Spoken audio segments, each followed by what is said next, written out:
I'm Dr. Sandy Goodman from the Reproductive Medicine Group. Today, I'd like to talk to you about ovulation tracking and how do we deal with irregular menstrual cycles and still try to track our ovulation. A regular menstrual cycle can vary up to 4 days or so from one cycle to the next, so that it would not be abnormal to have a menstrual cycle anywhere from 26 to 30 days or 28 to 32 days. That would still be considered a normal menstrual cycle. When it becomes difficult to know when to predict the next cycle, when we're skipping and perhaps cycles are 5, 6, 7, 8 or more weeks apart, then are we able to track ovulation in the traditional means, or does that become more challenging?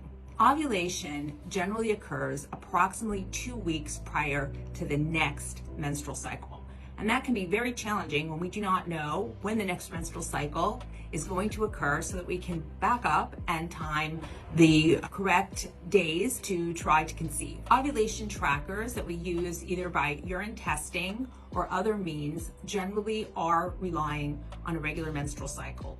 Even our apps, to which we feed in the cycle length, can also be very dependent on having a regular cycle or a somewhat regular cycle, and the calculations then become an average rather than being as meaningful as they are for someone who is experiencing regular cycles. Ideally, when we are trying to conceive, we are having timed relations approximately 2 to 3 times per week during the time period that we're expecting ovulation. The egg lives for about 24 hours in the reproductive tract.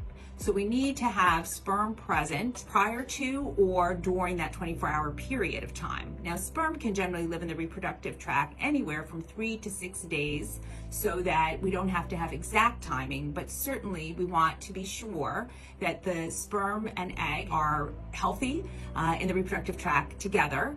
And so when the cycle is predictable, then we know that sometime in the middle will be when the egg is released, the middle meaning in a 28-day cycle around day 14. But again, this can vary when we have cycles that are 5, 6, or 7 weeks apart, because then we're looking at 2 weeks prior to the period, and that becomes much more difficult to predict. And even using an ovulation kit can be tricky, because many women who have irregular menses have a condition known as PCOS, or polycystic ovarian syndrome.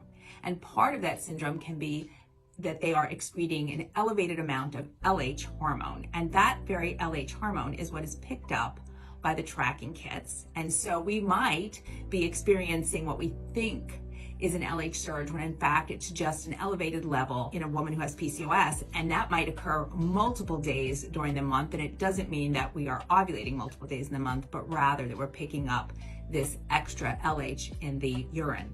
So that makes these tracking kits even less reliable.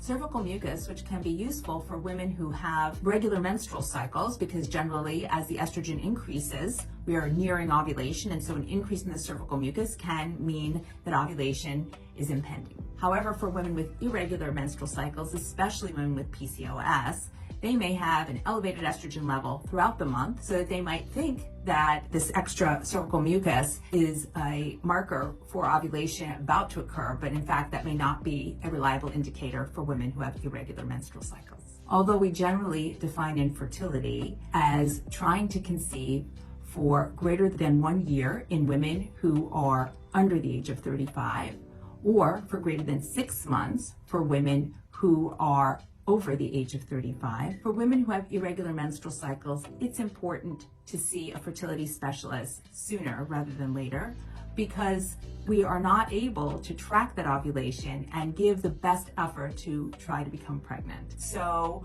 while it is possible that we can sometimes pick up our ovulation surge using timing, calendars, or even urine testing, those tests are going to be far less reliable when the menstrual cycles are not within a predictable period of time. And so those instances, it's best to come see a fertility specialist so we can help you get on your pathway to creating your family.